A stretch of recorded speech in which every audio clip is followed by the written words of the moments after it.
You read that title right. We got some breaking news exclusively on the Disc Golf world. I'm Jefferson, thanks to our Patreon members, and let's get into this video before those clickbait comments start popping up. Well, actually, first, if you want to pre-order a Disc Golf World hat, they're $35 shipped, so here you go if you want to rock the merch. Second, this is the first video of Discmas, which is where we post a video every single day of December. So make sure to subscribe to stay up to date with all the latest off-season moves. Then you won't miss the info you can only get here. Well, that's until every podcast talks about it after we drop this bombshell. I like how I haven't even said what's going on, keeping it suspenseful as if the title didn't already reveal the information. But that's right, Ezra Robinson appears to be heading towards Discraft. If you've been watching the past few episodes, we've been alluding to that move already being in the works. That rumor was told to us back at DGW, and now that same trusted source told us it's official. Here's the proof if you still don't believe me. And yes, I'm going to leave our source nameless because then we won't be able to continue bringing you stuff like this.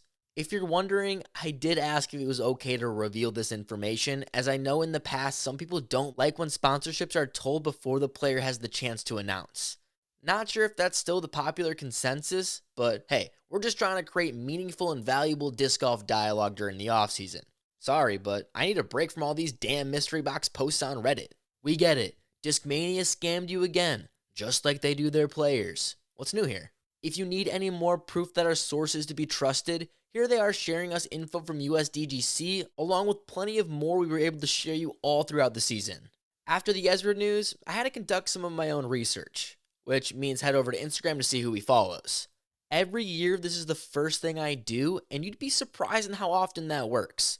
2 years ago, before the Disc Golf World was even a thing, we made a video exposing Valerie Mondahano to Discraft simply because it was the only manufacturer she followed. But Ezra wouldn't do something silly like that, right?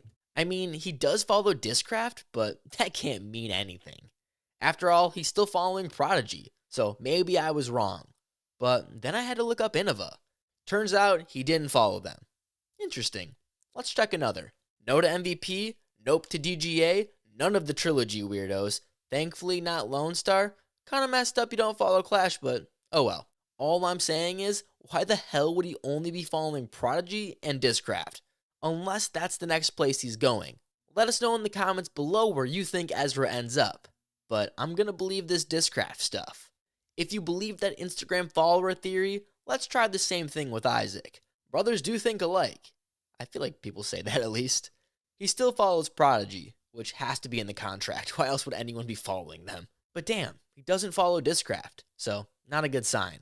But back at DGLO, I was also told that Innova seemed to be the lock for the back-to-back world champion. Gotta live up to the choice of champions bullshit. And he would be a good pickup after Discraft steals another one of Innova's goats. But nope, he doesn't follow Innova or MVP, which also was a fan favorite for Isaac. But of course, the number one being Discmania. There's no way though, right? I swear to Disc Golf Jesus, you pros better stop this unless it's one big joke. Isaac has been known to troll, so I'm not going to say this is evidence for anything. Seriously, don't go around saying Disc Golf is confirming this over an Instagram follow. However, when you follow that little of people, every follow is significant, and that's coming from a 23-year-old. I know you old folk might not understand the importance. At this point, I hope all those people thinking the brothers are staying with Prodigy are officially over. Make sure to drop your predictions in the comments, or if you need more reasons, check out our recent videos. But all you really need to know is that Discmania allegedly could be cutting underperforming players' salaries in order to make room for Isaac. This is not only a Discmania rumor either, as we've heard from multiple sources that sponsors are paying players with contracts less money than originally agreed upon. More of that to come this week, so you're really going to want to subscribe as the offseason is about to blow up. And as soon as we get the green light, we'll share everything we can. All I can say is, nobody is safe. If you didn't believe that before Climo left Innova, I'm sure you do now. In other Climo news, he officially called out the parody, which is funny to me because no way Ken Climo was thinking I need to get an X account. Unless maybe a new sponsor is trying to clean up that image. Makes sense when some dumb disc golfers thought that was really the champ. Which is sad because that means people really thought Mr. Ken Climo had a back storage of memes on his phone. Dude is still throwing CE plastic. Think he knows how to operate an iPhone? Of course not. That's why he rocks the joint Facebook with his wife. No disrespect at all, I'm just trying to paint a picture for all those goofy people out there. If you didn't catch it earlier, Climo appears to be making a move to the dark side. Not sure what prompted it, but we heard Discraft is going to take care of the champ, so keep your eye out. Do you think that pisses Innova off a bit, or is it just sloppy seconds? Really don't know, but picking up Ezra Robinson and Ken Climo sets up for a solid Discraft team for 2025.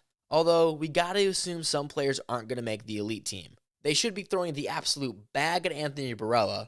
Other than that, nobody else is safe. Fans have speculated after a recent sale on Corey Ellis's discs that he might be gone, because I don't see Ezra Aderhold going anywhere or Brody Smith. They could be making room by putting him on the Icon team where he can focus more on the media side for Discraft. Literally all I mean by that is throwing up ads places to justify the money spent, because there's no way you want to lose all those dark horse disc sales. I should also say, I guess, Ezra Robinson doesn't need to be on the elite team. Not to say he doesn't deserve it, because his world standing speaks for itself. However, there are some players on the team that may not be as consistent, but have wins, or even majors. The disc golf offseason is in full effect, and from the shitstorm we've heard from behind the scenes, it's going to get real fast. But that's enough of that. Make sure to sub for more weekly offseason updates. We're going to change directions to tour cards now. If you don't know what those are, it allows tour players to sign up for DGPT events early before the rating wave registrations, which gives opportunities to touring players with less of a rating to actually compete at events without worrying of sleeping in their van without anything to do for the weekend. It's important to remember that players have to purchase the tour card and then still pay to get into the tournaments. A touring pro spends between $4,000 to $8,000 on signups alone, and for majority, sponsors do not pay for that. Instead, players are paying out of pocket on top of living in their cars.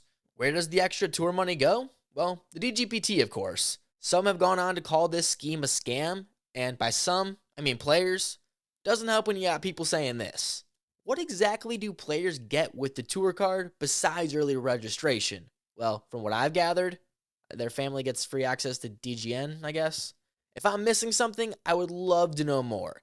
If that's it though, then kind of feels like a scam, especially when players could collectively just not get the tour card and wait to sign up.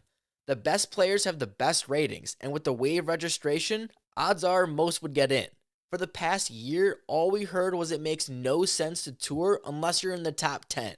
That's the only way to make any sort of money. So feels like spots are still going to be open without tour cards. Just a thought if players actually felt strongly about this, but I'm not sure yet, which is why we're not making a big video on it quite yet. However, if some passionate pros, past or current, want to explain more, the disc golf world is always a platform for the professionals. And names do not need to be named.